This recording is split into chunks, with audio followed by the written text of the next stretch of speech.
This video, we'll be looking at this question and we help each other on how we can solve this kind of the question.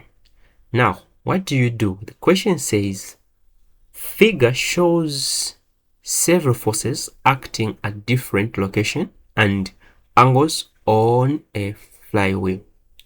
We have F1, which is 20 newtons, F2, which is 30 newtons, F3, which is 30 newtons, and the radius is 0.5 meters. The question says, find the net torque on the flywheel about an axis through the center. Now, what are the main things that you need to take note of? The first thing that you need to take note of is you need to know that clockwise torque, it is negative. Counterclockwise torque, it is positive. Now, we have the forces that are acting upon this object or flywheel. Now, how many forces? The first force, it is F1, which is acting at a certain angle. So here, as you can see here, this is the part, it's acting at a certain angle, which is 30 degrees. And you have also F2, which is going like that, right? And if you check out this one, it's moving to the side, which is clockwise. So I need to expect that torque 2 here, it will be negative because it's moving what? Clockwise. And this torque 1, it's going in this direction, which is positive because it's going counterclockwise. So there, torque 1, it's positive. How about this torque here? Torque 3. The problem of torque 3 is that it is acting at the pivot. So when it is acting at the pivot, that means that that torque is equal to 0. So any torque that is acting upon the pivot is 0. Now remember, what are we calculating? It is the net torque. So I say net torque is equal to torque 1 is positive because it's going counterclockwise. Then torque 2, it's negative because it's moving where? Clockwise. Then torque 3, it can be negative or positive because it's still to be 0 because it is acting upon the what? The pivot. Okay, now what do? F torque 1.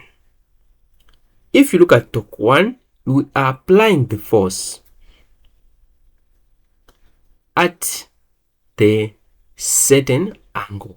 So we are applying the force at the certain angle. So since we are applying the force at a certain angle, so this means that there to be F1 R, so we use this formula, sine theta, plus F2 then R. Because there, why we just were using that one? Because sine 90, it is 1.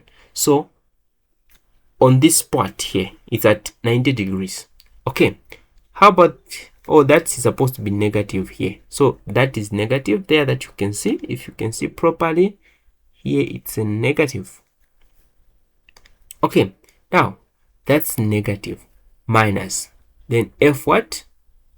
F3R like that, right? Which is just 0. Now let's substitute what you have. What is the first one? First one, it is 20. Then the radius is 0.5. Then sine. Sine what? What is the angle? 30 minus, right? F2, what is F2? F2,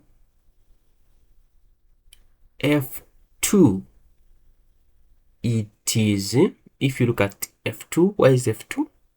F2 is 30, like that. The angle is what? 0.5.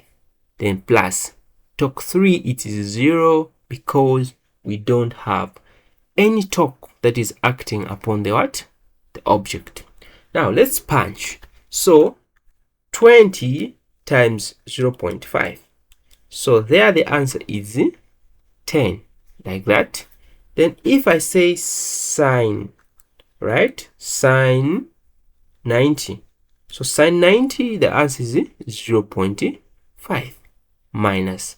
So I'll say 30 times 0.5. Then the answer there, it will be what? 15 plus 0.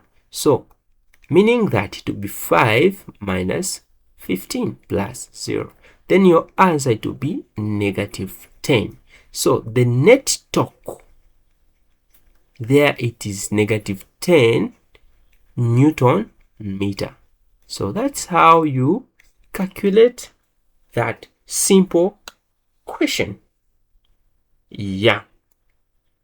So guys, make sure you subscribe, you follow, and also you comment, like.